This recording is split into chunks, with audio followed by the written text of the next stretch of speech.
السلام علیکم ورحمۃ اللہ وبرکاتہ۔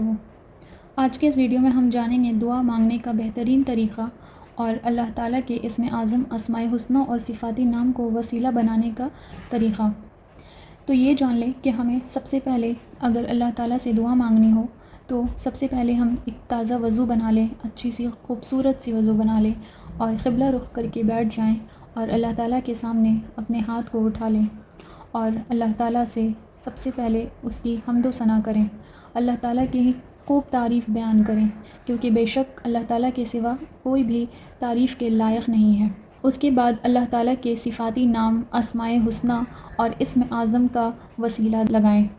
جیسے کہ حدیث میں آتا ہے، حضرت عبداللہ بن بریدہ اسلمی رضی اللہ عنہ اپنے باپ سے روایت کرتے ہیں کہ نبی اکرم صلی اللہ علیہ وآلہ وسلم نے ایک آدمی کو یوں دعا کرتے ہوئے سنا، اللہم انی اسألک بانی اشہد انک انت اللہ لا الہ الا انت الاحد الصمد الذی لم یلد ولم یولد ولم یکن لہ کفوا احد۔ اسی طرح ابن ماجہ میں روایت ہے، حضرت انس رضی اللہ عنہ روایت کرتے ہیں کہ نبی اکرم صلی اللہ علیہ وآلہ وسلم نے ایک آدمی کو دعا مانگتے ہوئے سنا، اللہم انی اسألک بان لک الحمد لا الہ الا انت وحدک لا شریک لک المنان بدیع السماوات والارض ذو الجلال والاکرام۔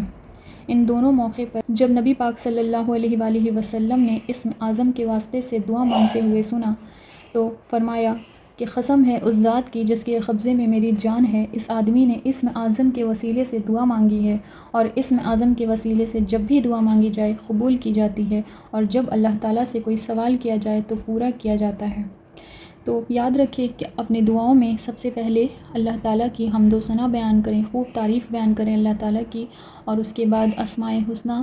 اور اللہ کے صفاتی نام سے اللہ کو پکاریں اور اسم اعظم کا وسیلہ لگائیں۔ یعنی یہ دونوں دعائیں، ایک اسم اعظم قرآن پاک میں آتا ہے جو ہے سورہ آل عمران کا پہلا آیت، الف لام میم اللہ لا الہ الا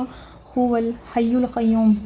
اور دوسرا سورہ البقرہ آیت نمبر 163 میں آتا ہے 163، وَإِلَٰهُكُمْ إِلَٰهٌ وَاحِدٌ لَا إِلَٰهَ إِلَّا هُوَ الرَّحْمَٰنُ الرَّحِيمُ۔ تو آپ جب بھی دعا مانگیں تو اللہ تعالیٰ کے اسم اعظم کے ساتھ دعا مانگیں، پھر نبی پاک صلی اللہ علیہ وآلہ وسلم پر خوب درود پڑھیں، خوب درود بھیجیں، اور پھر آپ کی جو بھی حاجت ہے اللہ تعالیٰ سے اپنی حاجت طلب کریں، اپنی دعاؤں کو عاجزی کے ساتھ مانگیں، اپنے دل کو حاضر کر کے اللہ تعالیٰ سے دعا مانگیں۔ بے شک اللہ تعالیٰ ہر دعا قبول کرتے ہیں، بس اس کا ایک صحیح وقت ہوتا ہے، اس مقرر وقت پر اللہ تعالیٰ ہماری دعا کو قبول فرما لیتے ہیں اور ہمیں وہ چیز عطا کر دیتے ہیں جو ہمارے لیے بہتر ہوتی ہے۔ ویڈیو پسند آئی ہو تو لائک کریں، شیئر کریں اور میرے چینل کو سبسکرائب کر لیں۔ جزاک اللہ خیر۔